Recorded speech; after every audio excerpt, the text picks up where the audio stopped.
Hello and welcome. Welcome to the world of Commodore. We're going to make another quick little change to our little program. We're going to go up to line 10. We're going to go right to the beginning of World of Commodore. We're going to press the Shift key and then the Insert Delete key, which is in the top corner next to the function keys. We're going to press it once. And then, this is complicated, I know. Then we're going to press the Control key. We're going to press 1. And it's going to put a funny symbol there. And we're going to say, what is that?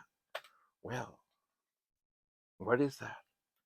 It's going to turn the text to black when we run it. There it is, World of Commodore, World of Commodore, World of Commodore.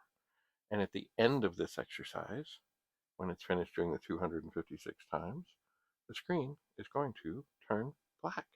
Like, what happened? Something has failed. Not really.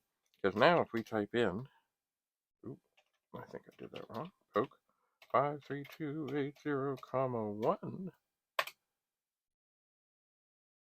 Hello? Let me try that again. Hang on. No, there we go. Okay, what I did is I changed the characters to black, and they're black. They are. And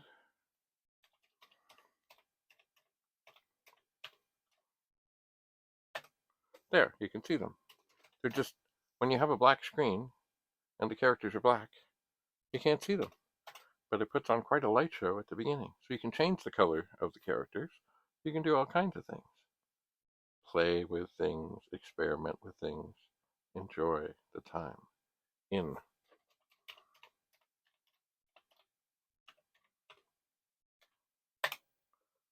the world of Commodore. Just because you can't see it doesn't mean it isn't there. Bye for now.